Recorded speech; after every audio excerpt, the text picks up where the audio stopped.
여러분들을 생각하면서 오늘의 말씀을 준비하고 있는데요. 갑자기 여러분이 참 바보로구나 하는 생각이 들었습니다. 교회학교 교사라는 이름으로 가르치고 아이들을 돌보고 봉사한다고 누가 월급 주는 것도 아니고 밥을 사주는 것도 아니고 오히려 내 돈 내고 내가 밥 사며 귀한 시간 바쳐 이리 뛰고 저리 뛰는 여러분이야말로 바보 중에 참 바보로구나 하는 생각이 들었습니다. 바라볼수록 보배로운 사람. 여러분은 분명 바보입니다. 세상의 눈으로 볼 때 여러분은 바보 중에 바보입니다. 그러나 우리 주님의 눈에 여러분은 분명 바라보고 바라볼수록 보배로운 참 소중한 사람입니다. 그런데 이왕에 여러분이 이렇게 바보로 살 거라면 아예 하생 바보로 사시길 바랍니다. 하생 바보, 하나님만 생각하고 하나님만 바라보고 하나님만 보여줄 수 있는 그런 하생 바보 교사가 다 되시기를 바랍니다. 이렇듯 우리가 하생 바보 교사가 되려면 꼭 기억해야 할 법칙이 있습니다. 그것은 이사갈 법칙입니다. 하나님께서는 이스라엘의 초대 왕 사울 대신 다윗을 선택하셨습니다. 그러나 한 사람이 왕의 자리에서 물러나는 것은 그렇게 쉬운 일이 아니었습니다. 사울은 군사를 일으킵니다. 다윗을 쫓습니다. 그러나 결국 사울은 다윗과 상관없는 다른 전쟁터에서 죽습니다. 이때 이스라엘의 12지파 중에서 다윗을 위해 사람들이 헤브론으로 모이기 시작합니다. 이 사람들 중에 이사갈 족속 200명이 다윗에게로 왔습니다. 오늘 본문 말씀에 보면 다른 족속에게서는 3,000명이 왔다고 하고 5만 명이 온 족속도 있었고 12만 명이 온 경우도 있었습니다. 이런 숫자들의 비교해서 본다면 이사갈 족속의 200명은 매우 적은 숫자로 보입니다. 그런데 오늘의 성경 본문 말씀을 좀 더 자세히 살펴보게 되면 이 200명이 이사갈 지파의 우두머리였다고 기록되어 있습니다. 오늘날의 말로 표현한다면 지도자였다는 것입니다. 이 200명 각자에게는 그들을 따르는 사람이 있었을 것이라고 보는 겁니다. 그래서 모두가 각각 자신들을 따르는 사람들을 거느리고 헤브론에 왔던 것입니다. 이렇게 본다면 이사갈 족속 중 다윗에게 온 사람은 200명보다 그 숫자가 훨씬 더 많았을 것으로 보입니다. 여러분이 섬기시는 교회학교 각 부서에는 여러분들이 지도하는, 그래서 여러분을 따르는 그런 학생들이 여러 명 있지 않습니까? 그런 것처럼 오늘 본문에 이사갈 지도자들에게도 각각 그들을 따르는 사람들이 많이 있었다는 것입니다. 이사갈 지도자들이 각각의 지도자들을 따라서 이렇게 다윗에게 나올 수 있었던 것은 이사갈 지도자들, 그들만의 법칙이 있었기 때문입니다. 그들만의 법칙, 이것을 저는 이사갈 법칙이라고 이름 붙이고자 합니다. 이사갈 법칙은 무엇일까요? 이사갈 법칙 제1번은 시세를 잘 아는 것입니다. 이사갈 지도자들은 시세를 잘 아는 사람들이었습니다. 시세라고 하는 이 말을 사전에서 찾아보았습니다. 그랬더니 두 가지 뜻이 나오는데요. 그 하나는 우리가 흔히 잘 알고 잘 쓰는 그 뜻입니다. 물건이나 사람의 가치, 쓸모 등을 비유적으로 이르는 말입니다. 이런 뜻의 시세란 말에 예를 들어 본다면 이렇습니다. 요즘 부동산 시세가 형편이 없어 할 때 쓰는 이 시세란 말입니다. 이 경우에 부동산 시세란 땅의 가치를 이르는 말입니다. 다른 하나의 시세란 말의 뜻은 세상의 형편을 이르는 말입니다. 영어 성경을 찾아봤습니다. 그랬더니 이 시세라는 말을 time, T-I-M-E, time이라는 단어에 s를 붙여서 times라고 표현하고 있었습니다. 오늘 역대상 12장 32절에서 이사갈 지도자들이 시세를 안다는 것은 바로 이 두 번째 의미인 세상의 형편을 잘 안다라는 뜻입니다. 이사갈 지도자들은 영적 통찰력의 소유자였습니다. 이들은 영적 통찰력으로서 그 시대의 흐름을 읽을 줄 알았던 것입니다. 시세를 안다는 것은 부분적인 면에서 시대를 아는 것을 말하는 것이 아닙니다. 시대의 전체적인 흐름을 잘 이해했다는 말입니다. 이 시대는 바로 이때는 사울과 그의 세 아들이 다 죽은 상황이었습니다. 그러나 12지파 중에는 여전히 기존 세력의 편에 머물러 있는 사람들이 많았습니다. 특히 베냐민 지파의 경우 거의 대부분의 사람들이 기존 세력의 편에 머물러 있었습니다. 그야말로 무엇이 옳은지, 무엇이 그른지 판단하기 어려운 혼돈의 시대였습니다. 이때 이사갈 지도자들은 현재 실세로 여전히 남아있는 기존 세력의 편에 남아있어야 할지, 보잘것없었고 도망자 신세였지만 신흥 세력으로 부상하고 있는 다윗을 지지해야 할지를 분별할 줄 아는 영적 통찰력의 소유자였던 것입니다. 이렇게 영적 분별력이 있는 사람은 현재를 알고 그 안에서 미래를 내다보는 해안이 있습니다. 이사갈 지도자들은 사울의 범죄를 알았습니다. 그리고 하나님 앞에서 진실하려는 다윗을 알아보는 지혜가 있었습니다. 통찰력이 있었습니다.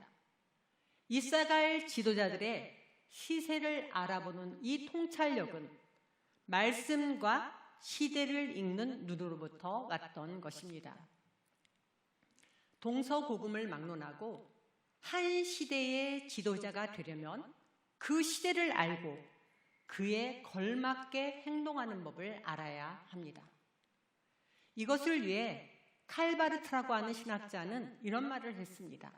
한 손에는 성경을 들고 다른 한 손에는 신문을 들어야 한다. 이 말의 뜻은 오늘을 사는 그리스도인들이 말씀과 더불어 시대를 읽을 줄 알아야 한다라는 뜻입니다. 오늘 봉일천교회 교회학교 교사로 부름받은 여러분들에게 꼭 필요한 이사갈 법칙 제1번은 시세를 잘 아는 것입니다. 우리는 지난 3년간 코로나19로 인해 한 번도 경험한 적이 없는 감염의 시대를 살았습니다. 코로나19로 인해 그리고 그 이후 달라진 우리 사회의 시세는 어떠한가요? 먼저 세계화가 퇴조를 보이고 있습니다. 사실 20세기 중반 이후부터 개별 국가의 영토를 기반으로 둔 전통적인 국가 개념이 이미 해체되었습니다. 자본가 인력이 큰 제한이 없이 국경을 넘나들면서 무역을 지속했던 것입니다. 문화적으로 국가별 차이를 극복하고 동질화나 다양성을 추구하는 방식으로 세계화가 이루어지고 있었습니다.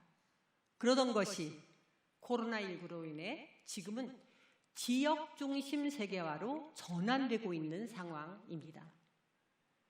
다음으로 우리 사회는 디지털 문화가 가속화되었습니다. 코로나 이전에는 이 디지털 온라인 매체에 대한 평가가 엇갈리고 있었습니다. 그런데 방역을 위해 비대면과 사회적 거리두기 중심으로 생활 문화가 바뀌면서 우리는 극적인 전환의 시대를 살아가고 있습니다. 코로나19로 인해 온라인과 오프라인의 강력하고 급격한 결합이 이루어졌습니다. 결국 디지털 네트워크 중심 문화로 구체화될 것입니다. 최근에 전 세계를 뒤덮고 있는 광풍이 있습니다. 그게 뭐죠? 바로 챗 GPT의 시대가 열렸습니다.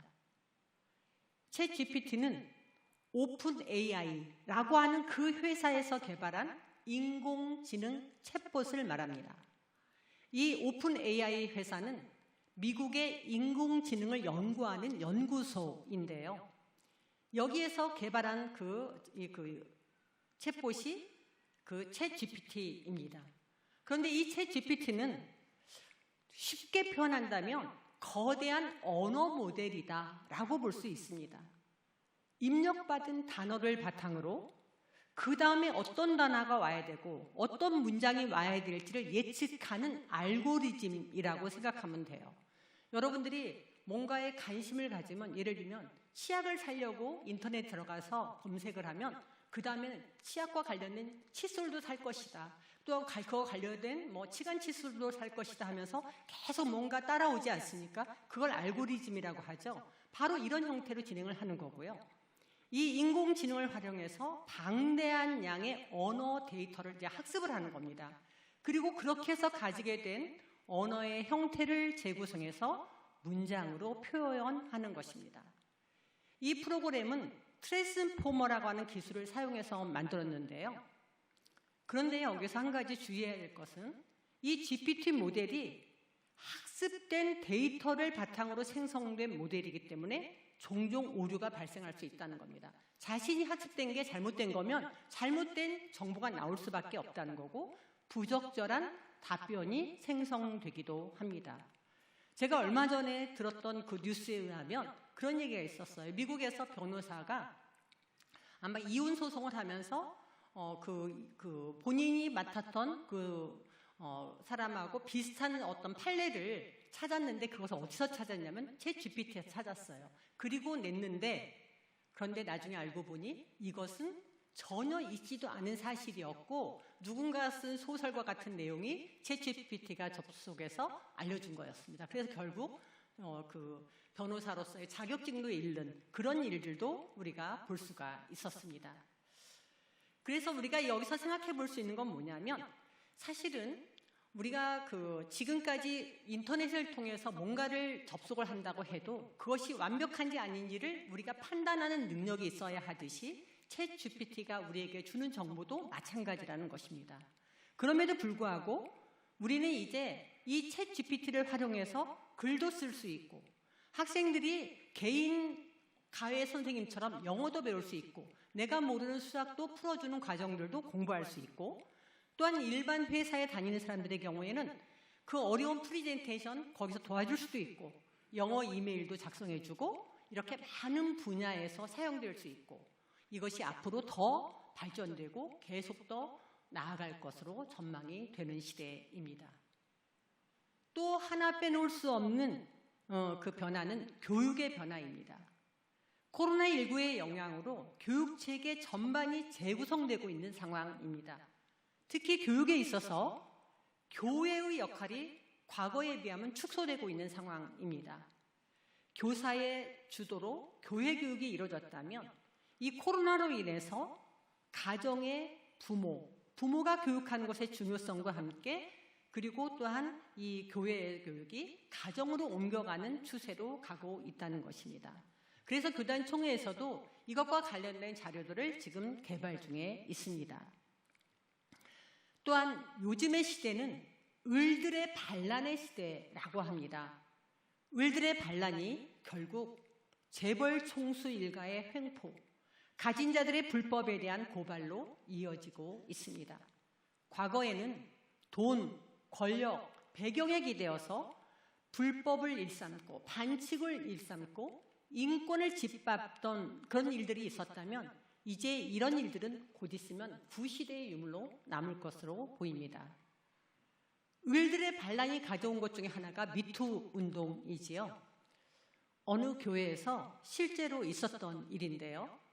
나이가 좀 있으신 권사님이 교사이신데 초등학교 1학년 여자아이를 보는데 그 아이가 얼마나 귀엽고 예쁘든지 너무 사랑스러워서 아이의 엉덩이를 톡 하고 한번 쳤어요.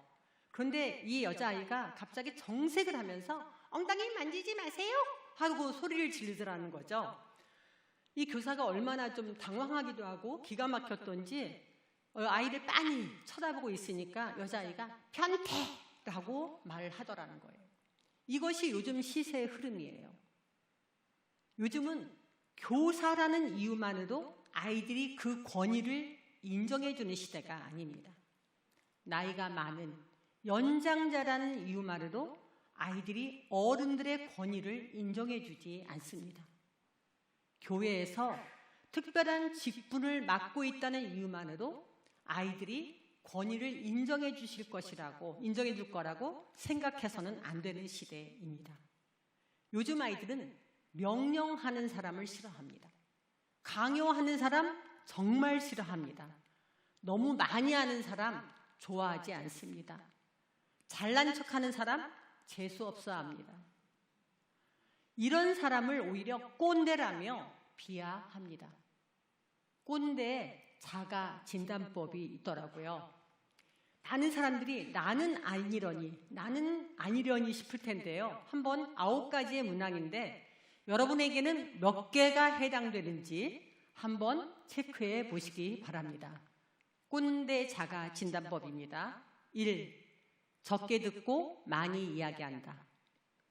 2. 같은 말을 2번 반복한다. 3. 내 견해만 옳다고 주장한다. 4. 공연이나 전시 관람 등 문화생활을 멀리한다. 5. 요즘 젊은 것들이란 표현을 써봤다. 6. 함부로 반말을 하기 시작한다. 7. 과식하고 과음하고 체중 관리를 게을리한다. 8. 유머 감각이 떨어진다. 9. 자기 자신의 일보다 나라 걱정이 많아진다. 3개 이상은 초기 증상이라고 합니다. 개선 가능하십니다. 5개 이상은 중증이라고 말씀을 드렸는데요. 제가 어느 교회 가서 이 말씀을 드렸더니 예배를 인도를 하시던 안수 집사님이 심각한 얼굴로 저는 만점을 받았습니다. 이렇게 말씀을 하셨습니다. 요즘 아이들이 무엇을 필요로 하는지를 알고 아이들의 눈높이에서 아이들과 공감하고 아이들과 소통이 될 때 그때 비로소 교육이라는 것이 일어날 준비가 되는 거예요. 이게 안 되면 아이들은 아예 마음의 문을 닫아버리고 선생님과 거리 두기를 시작한다는 겁니다. 여기에 빼놓을 수 없는 또 한 가지가 있는데요. 4차 산업혁명의 물결입니다. 우리는 이미 인공지능과 사물 인터넷 시대에 들어서 있었습니다. 여기에 코로나19가 4차 산업혁명을 빠르게 앞당겨서 이제 본격적인 시대가 도래한 것입니다. 우리가 가지고 있는 지식을 2배로 늘리는 데 걸리는 시간이 1990년에는 25년 걸렸다고 합니다. 한 세대가 지나갈 정도로 공부를 해야 내가 가지고 있는 지식이 2배로 늘어나는 거예요. 그만큼 오랜 세월이 필요했다면 2016년에는 이것이 13개월로 줄었습니다. 2030년, 얼마 안 남았죠? 2030년이면 3일이면 내가 가지고 있는 지식을 2배로 늘릴 수가 있대요. 과거에는 흰머리의 어른들이 존경받았습니다. 흰머리는 지식과 지혜의 상징이었습니다. 잘 생각해 보십시오. 과거에는 인터넷이라는 것도 없고 책도 없던 그 시절에는 흰머리의 어른들이 농사를 언제쯤 모내기를 하고 언제쯤 가을거지를 해야 되고 언제쯤 장을 담아야 하고 언제 무엇을 해야 되는지를 다 그분들의 머릿속에 그 버전이 다 들어있었어요. 그러니 그 어른들을 존경하고 존중하지 않고는 먹고 살 수도 없고 세상에 존재하기가 어려웠던 시절이 있었습니다. 그러니 이분들이 존경받았죠. 그런데 지금은 어떻습니까? 과거는 이분들이 가르쳐주지 않으면 우리는 알 방법이 없었는데 지금은 어떻게 알게 돼요? 인터넷만 찾으면 금방 모든 것이 다 나옵니다. 비법 레시피도 친정 엄마가 가르쳐주는 것보다 인터넷 속 백 선생님이 가르쳐주는 레시피대로 요리하면 훨씬 더 맛있습니다. 우리 엄마는 이거 조금 넣고 저거 조금 넣고 이렇게 해서 그 조금이 엄마의 조금과 저의 조금이 다르기 때문에 늘 음식 맛이 일정하지 않아요. 근데 백 선생님은 소주잔 한 잔, 종이컵 반 컵 이렇게 정확히 알려주기 때문에 더 쉽게 정확한 음식이 나온다는 거죠. 흰머리의 어른들은 요즘 새로 나온 기계, 핸드폰, 컴퓨터, 챗 GPT 이런 것들을 요즘 아이들의 도움 없이는 사용하기도 쉽지 않습니다. 요즘은 어른이 아이를 가르치는 것이 아니라 아이들이 어른에게 가르쳐주고 있어요. 그래서 요즘의 시대를 지식 평준화의 시대다라고 말을 합니다. 과거에는 지식을 얻으려면 선생을 통해야만 얻을 수 있었습니다. 그래서 선생님이 존경받고 그 그림자도 밟지 않았던 거예요. 그러나 요즘은 다르지 않습니까? 아마 교학교 교사보다 우리 아이들이 더 빨리, 더 많은 성경 지식과 정보를 인터넷에서 찾아낼 수 있을 것입니다. 이제는 지식을 많이 가진 사람이 아니라 지식을 읽어낼 줄 아는 사람, 지식을 판독할 수 있는 사람, 이 지식이 올바른지를 분별하는 능력이 있는 사람이 세상을 선점하고 세상을 선도할 수 있는 시대입니다. 자, 이쯤 되면 이런 질문이 나올 수밖에 없습니다. 그럼 이제 교학교 교사가 무엇을 어떻게 하라는 말인가요? 이런 시대에 교사는 필요 없지 않을까요? 그렇지 않아도 교사 안 하고 싶었는데 잘 됐다. 이런 마음으로 이렇게 묻는 사람이 있을지도 모르겠습니다. 그런데 애석하게도 아닙니다. 여전히 교사는 필요합니다. 그런데 역할이 달라진 거예요. 이제는 교사가 단순히 성경의 지식을 전달하는 것을 넘어서야 한다는 겁니다. 학생이 우리의 다음 세대가 그리스도인으로서 자신의 삶을 주체적으로 살아갈 수 있도록 그리고 자신만의 기독교인의 정체성을 형성할 수 있도록 도움을 주는 안내자가 바로 교사가 되어야 하고 이 일을 코칭하는 사람이 교사라는 것입니다. 어떻게 보면 더 어려워진 일이 아닌가라는 생각도 해보게 됩니다. 우리는 시세를 잘 알기 위해서 바쁠수록 더욱 말씀을 가까이 해야 합니다. 그런데 이 바쁜 시대에 좋은 점들이 있습니다. 과거에는 정말 성경을 보아야, 두꺼운 성경을 갖고 다니면서 봐야만 성경을 우리가 묵상할 수 있었다면 지금은 핸드폰 안에 성경을 갖고 다니고 음성으로 들을 수 있고 굉장히 다양한 방법으로 말씀을 가까이 할 수 있으니 또한 감사한 일입니다. 또한 신문과 방송을 통해서 시대의 변화에 대한 민감성을 길러 나가야 합니다. 기도로 영적 분별력과 통찰력을 길러 나가야 합니다. 이사갈 지도자들처럼 우리 교사 여러분께서도 시세를 잘 알아서 우리 주님께서 원하시는 그런 교사 사역을 잘 감당하실 수 있기를 우리 주님의 이름으로 축복합니다. 이사갈 법칙 제2번은 마땅히 행할 것을 아는 것입니다. 이사갈 지도자들은 이스라엘이 마땅히 행할 것을 아는 사람들이었습니다. 이스라엘이 마땅히 행해야 할 일은 바로 다윗의 편에 서는 것이었습니다. 하나님께서는 다윗을 왕으로 세우라고 하셨습니다. 그리고 백성들이 다윗을 왕으로 세우기 위해 헤브론으로 모였던 것입니다. 하나님께서 세우신 지도자 다윗을 위해서 지역을 초월해서 용사들이 헤브론으로 몰려왔습니다. 많은 지도자들이 몰려왔습니다. 족속을 초월해서 왔습니다. 이렇게 이 족속들은 서로가 다르지만 이 사람들이 헤브론에 모인 목적은 한 가지였습니다. 그것은 이스라엘이 마땅히 행할 일, 바로 다윗을 왕으로 세우는 일이었습니다. 다윗 왕국을 세우는 일이었습니다. 오늘 이곳에 모인 우리 교사 여러분은 각각 섬기시는 부서가 다르실 겁니다. 영화부를 섬기기도 하고 소년부를 섬기기도 하고 중등부, 고등부 등등 각각 섬기시는 부서가 다르실 텐데요. 그러나 이 모든 부서에서 여러분은 교사라는 이름으로 부서를 섬기고 있습니다. 이렇게 서로가 다른 부서에서 섬기고 있지만 여러분이 교사로 섬기는 목적은 한 가지입니다. 그것은 하나님의 백성이 마땅히 행할 일, 바로 하나님 나라 확장입니다. 우리 하나님을 왕으로 모시고 그 하나님 나라를 세우고 그 하나님 나라를 확장해 나가는 것이 바로 여러분들의 사명이요, 그리고 또한 여러분들이 섬기는 목적입니다. 여러분은 오늘 교사로 부름받고 우리 다음 세대에게 복음을 전파하고 있습니다. 그 일을 하는 목적이 하나님 나라를 세워서 확장해 나가는 것임을 잊지 마시기 바랍니다. 그렇습니다. 주님의 일을 하는 교학교 교사의 법칙 제2번은 마땅히 행할 것을 아는 것입니다.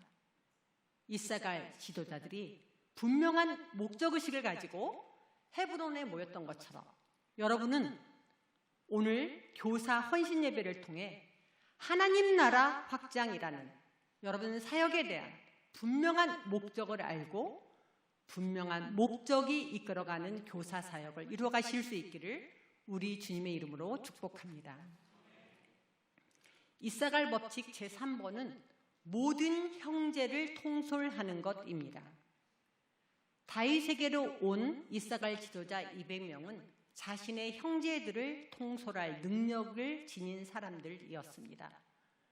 그렇기 때문에 아직은 어느 편에 서는 것이 옳은지 알 수 없는 혼돈의 시대임에도 불구하고 부하들이 지도자들을 따라서 헤브론까지 왔던 것입니다.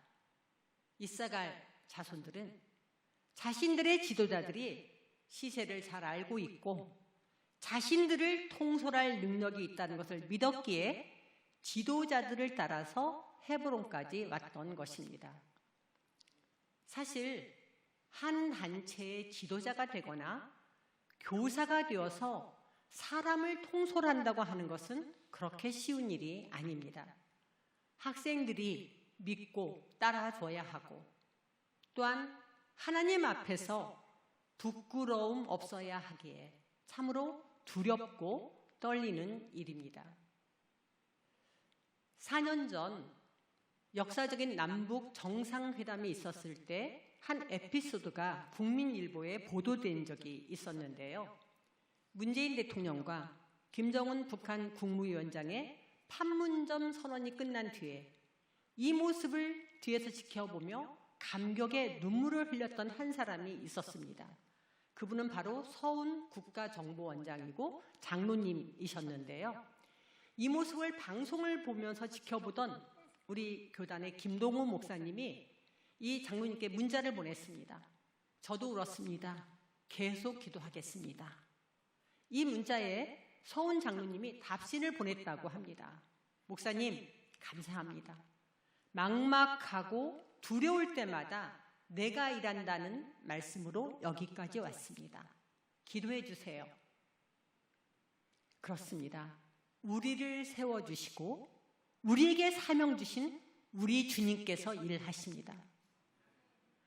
우리가 교사로 섬기다 보면 이 일 계속해야 되나 싶기도 하고 정말이지 참 막막하고 두려울 때가 있습니다. 더구나 요즘처럼 급변하는 시대에 내가 너무 나이가 드는 게 아닌가? 내가 이를 과연 감당할 수 있을까? 너무 많은 걱정을 하게 합니다. 그러나 여러분, 걱정 마시기 바랍니다. 두려워 마시기 바랍니다. 우리 하나님께서 일하십니다. 여러분을 세우신 우리 주님께서 일하십니다. 여러분은 그저 아멘, 예스 하고 순종하시면 됩니다.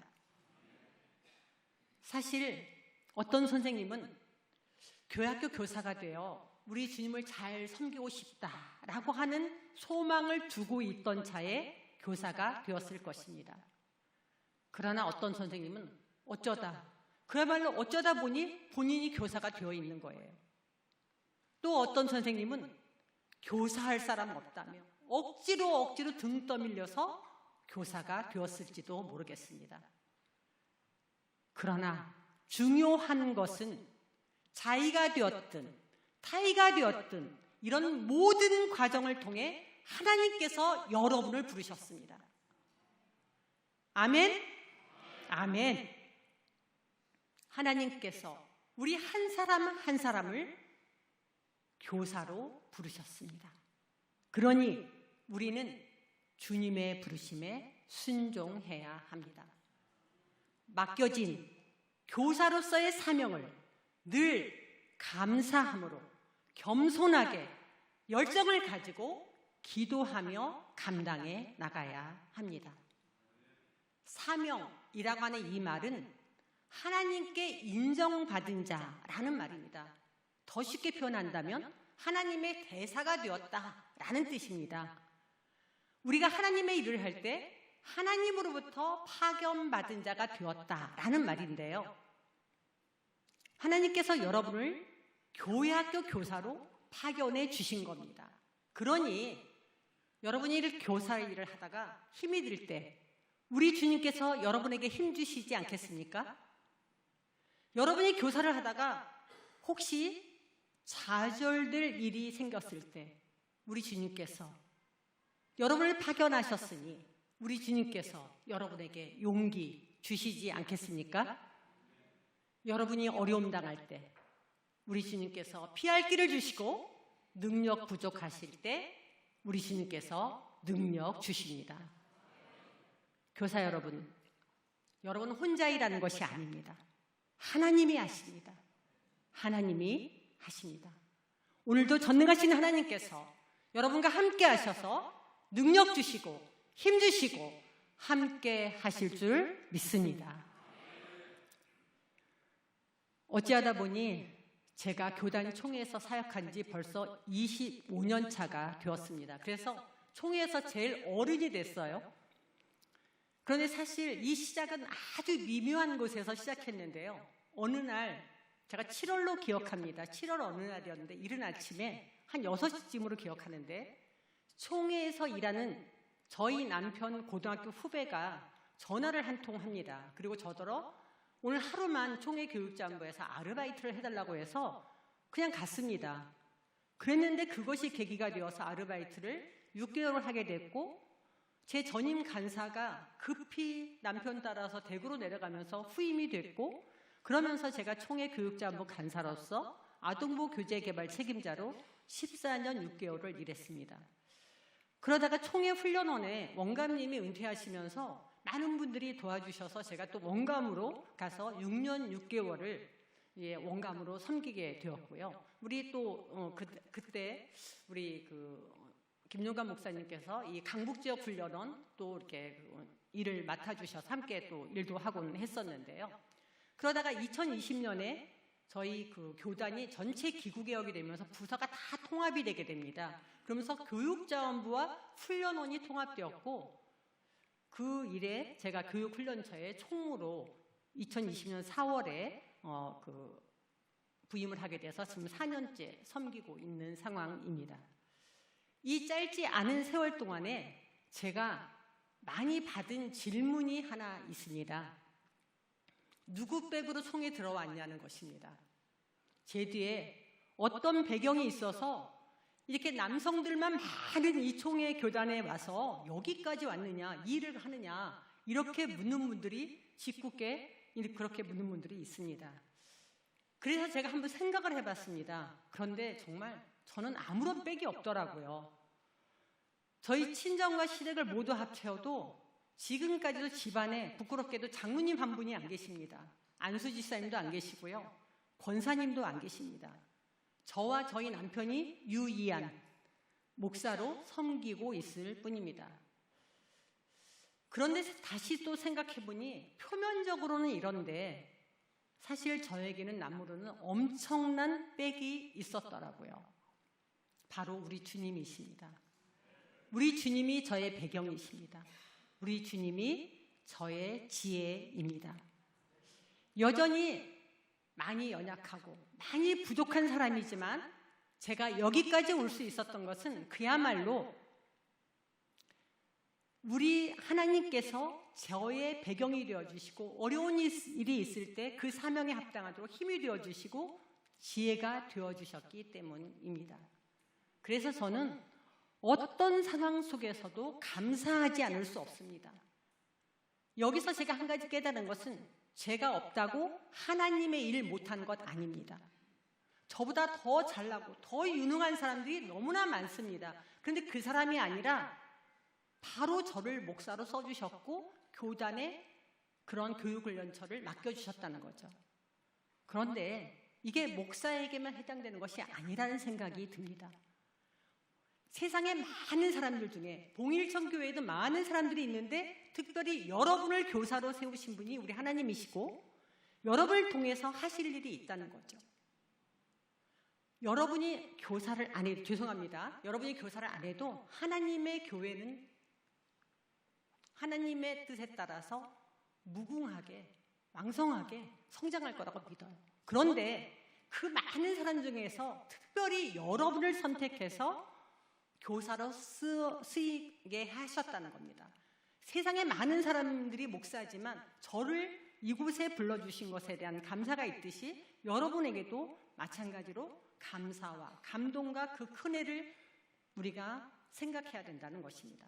오늘 나에게 주어진 이 교사로서의 사명, 목사로서의 이 사명 감사함으로 받으시기 바랍니다. 돌이켜보면 나의 나됨은 모두가 하나님의 은혜였습니다. 그런데 우리가 무엇을 내세울 수 있겠습니까? 늘 자신을 쳐서 복종시키며 내가 뭐라도 할 수 있는 재능이 있다든지 조그만 능력이라도 있다면 그것은 모두 우리 주님께서 저에게 주신 선물이요 여러분에게 주시는 선물이라고 하는 것을 기억하시고 감사하면서 하나님께 모든 영광 돌리시기를 바랍니다. 주님의 대사로서 사명을 가지고 있는 사람은 그렇지 않은 사람과 다릅니다. 이런 사람은 열정이 있다는 특징이 있습니다. 좋은 교사의 특징은 열정 있는 사람입니다. 사명이 있는 사람은 그렇지 않은 사람과 다른데요. 생각이 다릅니다. 삶이 다릅니다. 태도가 다릅니다. 사람들은 이런 사람을 열정 있는 사람이라고 말합니다.